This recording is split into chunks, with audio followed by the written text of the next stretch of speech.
இந்திய பொருளாதாரம்லாம் அவர் நம்பி இல்லை, மோடி அவரை நம்பி இருக்காரு.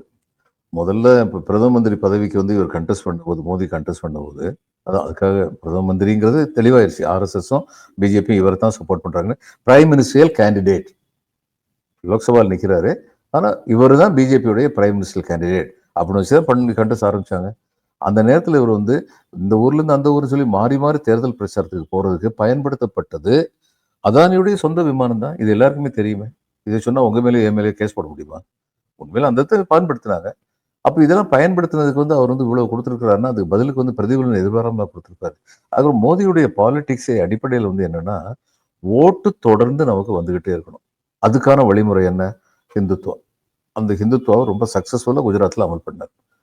அதனால வந்து இன்னைக்கு வரைக்கும் பிஜேபி வந்து அங்க ஸ்ட்ராங். அந்த ஹிந்துத்துவாங்கிற மத வெறி அடிப்படையா வந்து வச்சு அவங்க வந்து பாலிடிக்ஸ் பண்ணாங்க.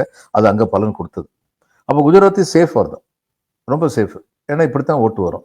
சரி, ஓட்டு வாங்கி வந்தாச்சு. அடுத்து வந்து யாரு இந்த கவர்மெண்ட்டை கவுக்க முடியும்? கார்ப்பரேட்ஸ் வந்து கவுக்க முடியும். ஒரு கவர்மெண்ட்டை கவுக்குறதுன்னா அவங்களால முடியும். அப்ப கார்ப்பரேட்டுக்கு சப்போர்ட்டிவா இருப்போம். அப்போ Modi has a support of the electoral majority and the financial corporate sector. இது ரெண்டுமே அவருக்கு. இது அவருடைய ஃபார்முலாவே. ஜனங்கள் நன்மை அது இதெல்லாம் வந்து ஏதோ பேசலாம். எல்லாரும் பேசுவாங்க. பேசிக்கிட்டே இருக்கட்டும். நம்மளும் 4 வார்த்தை அப்போதைக்கு அப்போது பேசுவோம். அவ்வளவுதான். மற்றபடி செய்யறது வந்து ஒவ்வொரு செயலும் வந்து கார்ப்பரேட் செக்டர் கம்ப்ளீட்டா தன் சைடில் இருக்கணும். ஓட்டு வாங்குறதுக்கு எந்த விதமான வித்தைகளை வேணாலும் கையாளலாம். அதான் கையாண்டர்ல போன எலெக்ஷன்ல இவர் பேசாத பேச்சா அந்த பேச்செல்லாம் வந்து ஒரு நான் வந்து இவருடைய கான்ஸ்டுவன்சியில நான் கலெக்டரா இருந்தேன்னா இவர் வந்து இனிமே நீ பேசக்கூடாதுன்னு வாய்ப்போடு சட்டம் போட்டிருப்பேன். அந்த அதிகாரம் கலெக்டருக்கு உண்டு.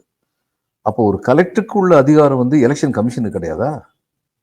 இவர் என்ன சொன்னார், உங்ககிட்ட 2 மாடு இருந்துச்சுன்னா ஒரு மாட்டை வந்து வெளிநாட்டுல இருந்து இங்க வந்து இல்லீகலா வந்து உட்காந்துருக்கானே அவன்கிட்ட தூக்கி கொடுத்துருவான் காங்கிரஸ்காரன் அப்படின்னு சொன்னாரு.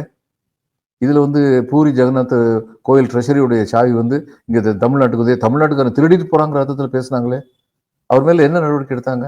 அதனால அந்த பில்லர்ஸ் ஆஃப் டெமோக்ரஸிலாம் நல்ல உள்ள நம்ம வந்து அவங்கள கட்டுப்பாடுல கொண்டு வந்துருவோம். கட்டுப்பாட்டுல கொண்டு வந்திருக்காங்கன்னு நினைக்கணும். இன்னைக்கு கணேஷ் வந்து சீஃப் எலெக்ஷன் கமிஷனர் பேசுறது வந்து ஒரு இண்டிபெண்டான சீஃப் எலெக்ஷன் கமிஷனர் பேசுற மாதிரியா இருக்கு? நிச்சயமா கிடையாது. அப்போ மக்கள் நன்மைக்குன்னு ஒரு அரசு இல்லை. என்னுடைய ஆட்சியை எப்படி நிரந்தரமாக தக்க வைத்துக் கொள்வது? அதுக்கு எந்த வழிமுறை வேணாலும் கையாளலாம் அப்படின்னு செய்யறாங்க. அதுல ஒண்ணுதான் அதானியை மட்டுமே வளர்த்து விடுறது.